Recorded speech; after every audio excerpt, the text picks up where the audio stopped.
আমার মতো যাদের যাদের কারকলা একটা অপছন্দকর সবজি, তারাও আমার এই রেসিপিটা করার পরে বাসায় একবার খাওয়ার পরে দেখবেন একদম কাকরোলের ফ্যান হয়ে যাবেন। হে গেস, আসসালামু আলাইকুম। আমি মাকে আশা করি আপনারা সব ভালো আছেন এবং আমি ভালো আছি। আজকে আমি আপনাদের মাঝে নিয়ে এসেছি আরেকটা ইয়ামি এবং সহজ মজাদার রেসিপি। অনেক দিন তো চিকেন অনেকভাবে আমি রেসিপি দিলাম, আজকে আমি আপনাদের মাঝে আরেকটা রেসিপি, চিকেনের রেসিপি নিয়ে এসেছি।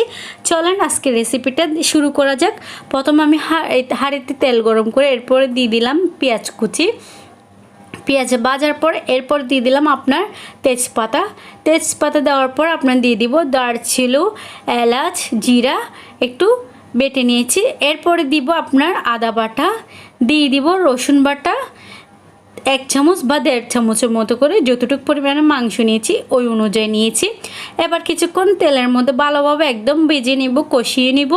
দেখেন কিভাবে কষানো হচ্ছে মশলাটা। কিছুক্ষণ নাড়াচাড়া করে নেওয়ার পরে এরপর দিয়ে দিব আপনার কেটে ধুয়ে রাখা চিকেনগুলো। আপনারা অবশ্যই আমার এই রেসিপিটা যেভাবে করতেছে আপনারা ভালোভাবে লক্ষ্য করবেন, সেম ওভাবে করে দেখবেন বাসায়, তাহলে আপনারা বুঝতে পারবেন স্বাদটা। দেখেন কিছুক্ষণ ভেজে নেওয়ার পরে আবার চিকেনটাকে একটু ভাজিয়ে নিচ্ছি। নেওয়ার পরে চিকেন থেকে যে পরিমাণের হালকা পরিমাণে পানি বের হয় পানিটা শুকিয়ে নেবেন। শুকিয়ে নেওয়ার পরে এর মধ্যে দিয়ে দিলাম একটু পরিমাণে পানি, যাতে করে আপনার গুঁড়া মশলা অ্যাড করার পরে পানিটুকু লেগে না যায়, মশলাগুলো পুড়ে না যায়। এর মধ্যে দিয়ে দিলাম আপনার ফালি করা কাঁচামরিচ। আপনারা ছেড়ে ফালি করা কাঁচামরিচ আগেও দিতে পারবেন। এবং দিয়ে দিলাম স্বাদ মতো লবণ, দিয়ে দিব আপনার 1 চামচের মতো হলুদের গুঁড়া, দিয়ে দিব যতটুকু পরিমাণে আপনারা জাল খান সে অনুযায়ী মরিচের গুঁড়া আমি দিয়ে দিলাম 1 চামচ বা 1.5 চামচের মতো, দিয়ে দিলাম মশলা গুঁড়া 1 চামচের মতো বা 1.5 চামচের মতো দিয়ে এবার ভালোভাবে চিকেনটাকে একদম ভালোভাবে তেলের মধ্যে কষিয়ে নেব। এতটুকু পানির মধ্যে কষিয়ে নেব। দেখেন এখন কালারটা কীরকম এসেছে, খেতে একদম অসাধারণ হবে। আপনারা চাইলে এভাবে রেখে দিতে পারেন। দেখেন তো কালারটা কি দুর্দান্ত হয়েছে না, ইচ্ছে করতেছে না এখন খেয়ে ফেলি, তবে এখন খাওয়া দরকার নাই। আমি এর মধ্যে একটা সবজি অ্যাড করব, সেটা হচ্ছে আপনার কাঁকরোল। এই কাঁকরোলটা এখন আমি কেটে সুন্দরভাবে ধুয়ে নিয়েছি। ধুয়ে নেওয়ার পর দিয়ে দিলাম। আপনারা অবশ্যই চাকা করে নেবেন। আমি আপনার এই কাঁকরোলের রেসিপি তো দূরের কথা, আমি কাঁকরোল একদম পছন্দ করি না, তবে আমি একমাত্র চিকেনের সাথে এই রেসিপিটা করার পরে আমি কাঁকরোলটা পছন্দ করা শুরু করেছি। তবে অন্যান্যভাবে আমি কাঁকরোল খাই না, আমি এভাবেই কাঁকরোল খাই। আমার কোনোভাবে কাঁকরোলটা আপনার পছন্দ হয় না, কেমন যেন তিতো তিতো লাগে। আপনাদের কাদের অপছন্দ করে সবজি এবং কেন এটা এরকম তিতা তিতা লাগে একটু কমেন্ট বক্সে জানাবেন। তবে আমার থেকে এরকমই লাগে।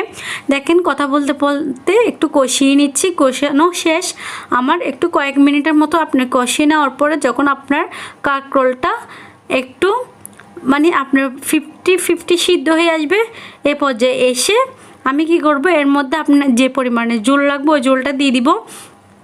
দিয়ে আমি 10 মিনিট বা 7-8 মিনিটের মতো রান্না করে নিব।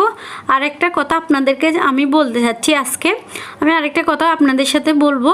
আপনারা চাইলে আমাকে আপনারা কোনো রেসিপি জানতে চাইলে এবং আমার কাছে কোনো রেসিপি আপনাদের জানার চাইলে আপনারা আমাকে কমেন্ট বক্সে জানাতে পারেন। এমনকি কোনো সমস্যা থাকলে বা কোনো কিছু জিজ্ঞাসা করা থাকলে আপনারা আমাকে অবশ্যই কমেন্ট বক্সে কমেন্ট করবেন, আমাকে মেসেজ দিবেন। মেসেজের মাধ্যমে আমি আপনাদের সাথে সব কিছু শেয়ার করব। এমনকি কোনো রকমের রেসিপি যদি জানার থাকে আপনারা আমাকে শেয়ার করবেন, এবং কি রেসিপি আপনারা দেখতে চান ওই কথাটা অবশ্যই শেয়ার করবেন। দেখেন এদিক দিয়ে কথা বলতে বলতে আমার রেসিপিটা রান্নাটা হয়ে গিয়েছে। কীরকম কালার এসেছে আপনারা জানাবেন তো কমেন্ট বক্সে। দেখতে তো ওয়াও লাগতেছে না? এভাবে আপনারা বাসায় অবশ্যই কাঁকরোল দিয়ে একবার হলে রেসিপিটা ট্রাই করবেন। আর আমি আপনাদেরকে যেটা বলতেছি, আপনারা আমার সবগুলো রেসিপি দেখবেন এবং লাইক কমেন্ট শেয়ার করবেন। এমনকি আমাকে কমেন্ট বক্সে জানাবেন আমার কোন রেসিপিটা কেমন হয়েছে। আর তারপর হচ্ছে আপনারা কি রেসিপি জানতে চান অবশ্যই দেখাবেন, কমেন্ট করবেন।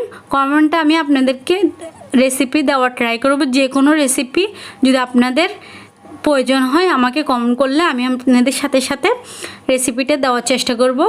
তো আজকে রেসিপিটা কেমন হয়েছে আমাকে তাও কমেন্ট বক্সে জানাবেন। যদি বা কোনো ভুল ত্রুটি হয়ে থাকে তাহলে অবশ্যই শেয়ার করবেন।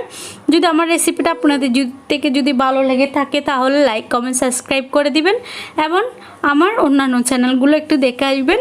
আপনারা আমার আকি ব্লগ চ্যানেলটা, ওখানে যে সব ধরনের কাটাকুটা ভিডিও আছে ওগুলো দেখে আসবেন এবং ফেসবুক চ্যানেলগুলো এখানে দেওয়া আছে, আপনারা